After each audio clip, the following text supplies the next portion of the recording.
Il-ħadd filgħodu l-Prim Ministru mexxej Laburista Roberta Bella appoġġa fl-uffiċini tal-Malta Daily fejn wieġeb għal numru ta' domandi diretti mill-pubbliku fuq il-midja soċjali. F'dan il-format frisk u innovattiv ta' intervista, il-Prim Ministru wieġeb numru ta' mistoqsijiet fuq temi differenti u li fihom sostna deċiżjonijiet kbar li ħa-Gvern immexxi minnu biex jindirizza dawn l-istess temi. Ewlenija fost il-mistoqsijiet li sarulu kienet dik dwar akkomodazzjoni affordabbli li lin minn dik soċjali.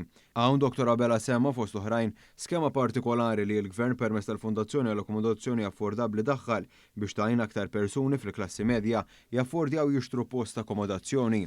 Loan-up hija skema li sar bejn il-Fondazzjoni l-għadni kif semmejt flimkien mal-bank mal-APS illi permezz tagħha se jkun qed jingħata loan għal min jikkwalifika l-housing affordabbli, il-persentaġġ tal-imax se jkun qed jiġi merfuħ parti minnu ġifieri il-rata discounted għal dak li huma mal-bank, il-fondazzjoni se tkun qed tagħmel tajjeb għal dak id-discount mal-bank, jiġifieri min se jkun qed jissellef iż-żagħżagħ tagħna se jkunu qed jibbenefikaw minn loan b'discount li huwa baxx u l-imbagħad dik il-loan għandha t-tieni vantaġġ illi tgħinek li tikkwalifika għal loan li tkun waħd ikbar. Mistoqsija oħra trattat il-qasam ta' trasport f'pajjiżna u l-bżonn tal-iżvilupp ta' sistemi ta' trasport effiċjenti u sostenibbli fejn il-Prim Ministru sostna kif apparti l-investiment infrastrutturali li sar bħalissa dejjem diskussjonijiet dwar l-aqwa użu tat-toroq tagħna.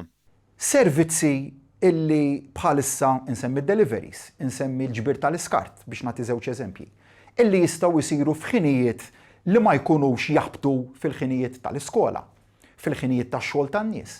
Għandhom jibqgħu isiru u jiġu provduti f'dawk is-sigħat ta' filgħodu jew f'dawk is-sigħat ta' wara nofsinhar jew għandna nutilizzaw iżjed is-sigħat ta' filgħaxija biex jiġu provduti fihom ċertu servizzi li huma essenzjali għal pajjiż. Dr. Bella aċċenna wkoll l-importanza tal-użu ta' trasport pubbliku bil-baħar fejn innota li fl-aħħar xhur mindu dan is-servizz beda jingħata b'xejn kien hemm żieda ta' 200,000 persuna li użawh.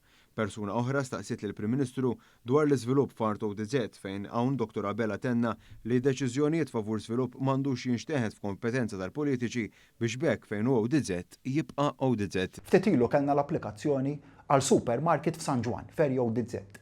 Ma flaħx ma nikkummentax mill-ewwel għaliex meta jkollok dak it-tip ta' applikazzjonijiet li huma non-starter illi ma jagħmlu ebda sens minn aspett ta' pjanar, ma jikkonformawx mal-liġijiet tal-ippjanar. Lil min qed jaħseb biex idaħħal dak it-tipi ta' applikazzjonijiet ngħidlu mill-ewwel iddaħħalhomx mill-ewwel. Ma naqsitx ukoll mistoqsija mill-pubbliku dwar il-popolazzjoni f'pajjiżna.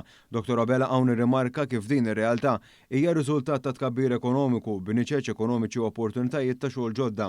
Filwaqt li rrikonoxxa din ir-realtà ġdida, il-Prim Ministru aċċenna għal ħidma li diġà saret fosthom regoli ġodda għat-temping agencies li jġibu l-ħaddiema minn barra l-pajjiż fejn illum huma strettament regolamentati. Madankollu sostina li l-Gvern ma waqafx hawn kif iż-żmien fil-qrib se jkun qed jidħol qafas ta' regolamenti ġodda taħt l-Aġenzija Jobs Plus. Jidħlu biss dak il-ħaddiema li s-suq tax-xogħol jeħtieġ ġewwa pajjiżna filwaqt li nibqgħu ninvestu f'niċeċ ekonomiċi li jagħmlu piece mill-inqas fuq l-infrastruttura tagħna, jiġifieri f'dak in-niċeċ ekonomiċi fejn l-użu tar-robotika, l-użu tal-AI huwa wieħed illi jistostitwixxi ħafna u ħafna ħaddiema illi dan il-pajjiż jista' jgħaddi mingħajrhom. Dwar dan il-punt Dr. Bella irriafferma li filwaqt li pajjiżna ma jistax imur f'direzzjoni li jċekkja l-ekonomija jew l-opportunitajiet fiħdanu, din hija sfida li trid tiġi indirizzata hekk kif pajjiżna ma jistax jibqa' jikber fil-popolazzjoni bħas-snin illi għaddew.